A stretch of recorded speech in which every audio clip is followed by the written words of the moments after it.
Today I'm going to talk about different types of clamps we can use in the shop and the uses for each.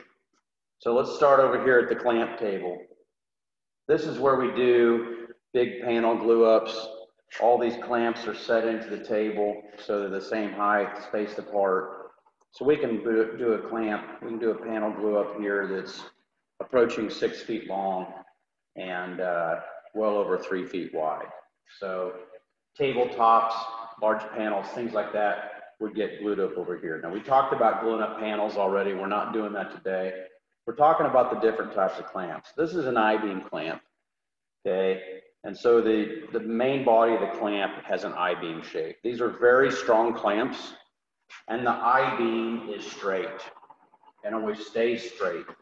So if you have a panel, I'm not going to glue this for video purposes, but if I have a panel that's being glued together,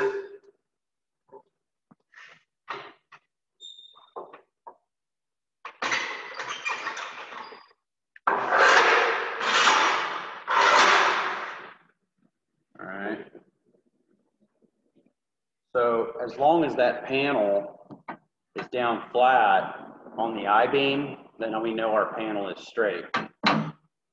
As I apply pressure to this panel, it has a tendency to lift at the corners. We can remedy that with a mallet, okay? These I-beam clamps are very strong. When you're gluing up, you know, you're looking for glue squeezing out everywhere. So when I'm using the I-beam clamp on the clamp table, I like to use what's called a caul strip, C-A-U-L strip. And it can be just a scrap of wood, all right? And what this does, this caul strip needs to have a straight edge, and if it does, then usually what I'll do is use clamps in pairs.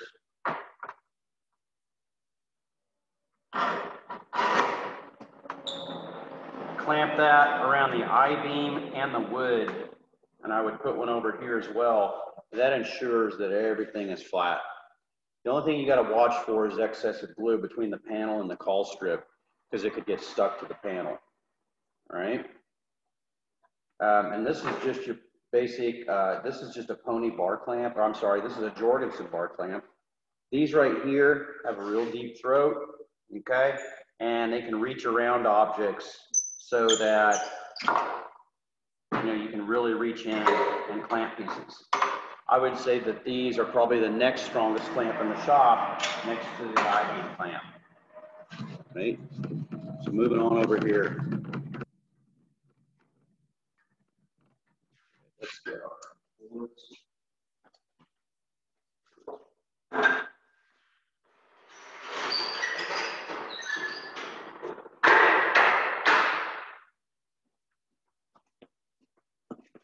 It is also possible to set up I-beam clamps. A lot of times we'll have students trying to glue up projects at once. It is also possible to do a glue up on a tabletop with I-beam clamps. This, the only disadvantage here is it really just, it's a good idea to have someone helping you, because these things aren't, you know, really super stable and they tend to fall over as you glue them together. It's just nice to have an extra set of hands, okay? So the I-beam clamp is always my first choice because of its strength, depending on the application.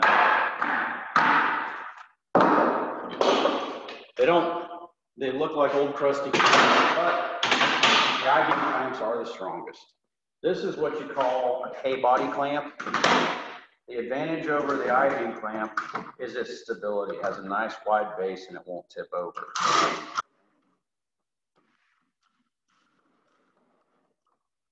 Okay. A lot of kids coming in like, I can't make this thing work. Well, the way you make this work is you just start turning stuff until you figure it out. Okay. So these are nice. These tend to not pull up at the corners like an I-beam clamp. Okay.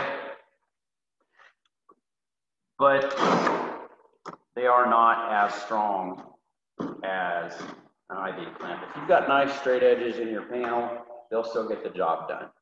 But that panel stays nice and flat in there. These are pretty popular with cabinet makers, people making doors and things like that. They tend to keep things with this nice square jaw face. They tend to keep things nice and square. Okay, that's a K-body clamp.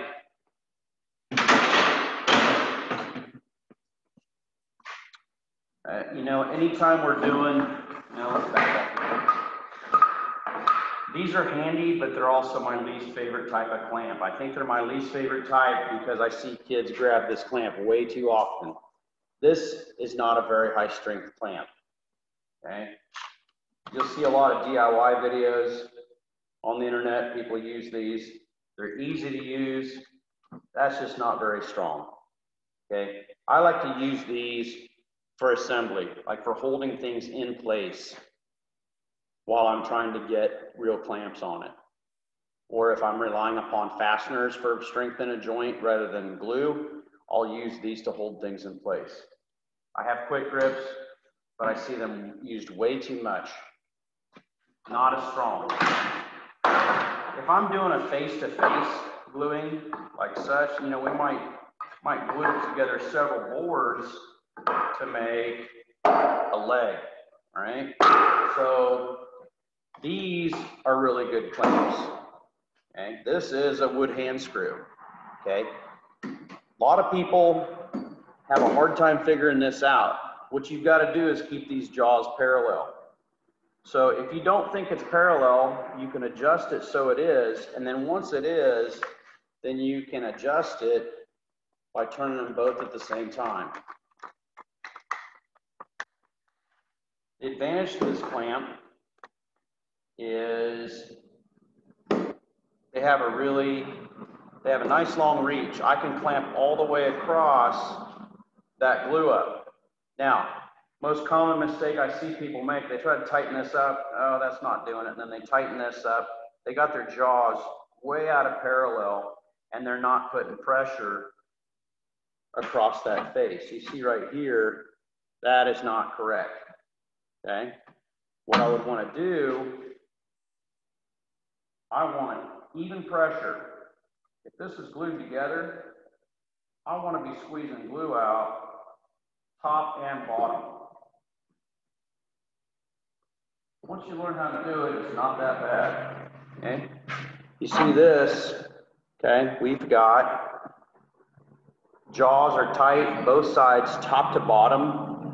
And what I'm going to look for as I glue that up is, you know, I'm going to flip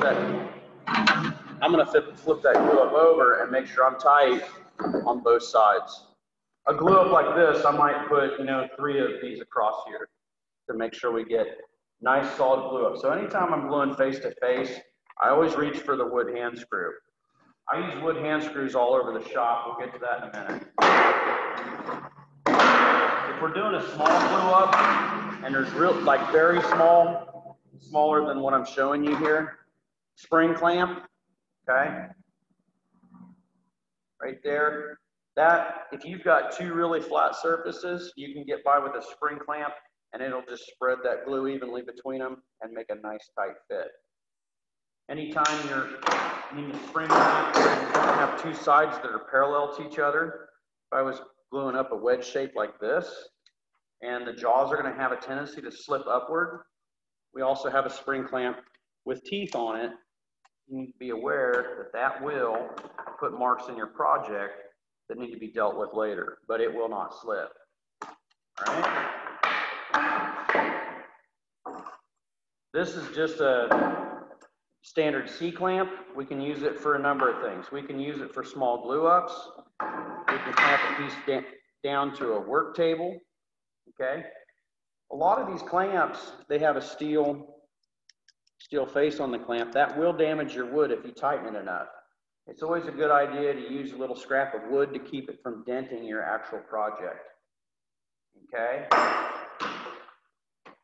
Also, on this bench, I like these. These benches are $40 to to 50 years old. Hopefully getting some new ones this year. But these clamps came with these benches. And so if I pop, if you can see that, I just popped this bolt up right here. And then this slides over that, like so. And then I can use that to hold a workpiece in place while I sand it, while I drill it, while I chisel it, whatever. Okay? Again, use a little spoil board here, a little piece of scrap, so you don't dent your actual project. Right? Other places I'm going to use clamps.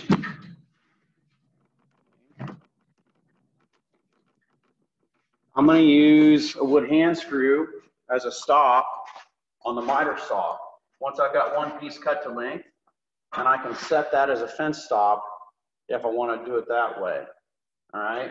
Again, you would want to keep the jaws nice and parallel so it's gripping the entire fence, not just the top or the bottom.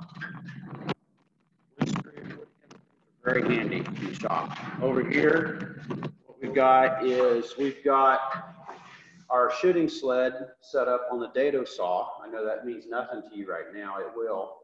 And so what we've done, I want to make the same repeated cut over and over on this. And so what I've done is I've taken a piece of scrap here and used it as a board stop, and I've got that clamped with the jaws parallel using a wood hand screw to the fence on the shooting sled. So I can bring every piece I cut, I can bring it in here, slide it up to the stock, and make my cut. Okay? Keeps everything in place. I don't have to repeatedly measure and measure and measure and hopefully not get it wrong.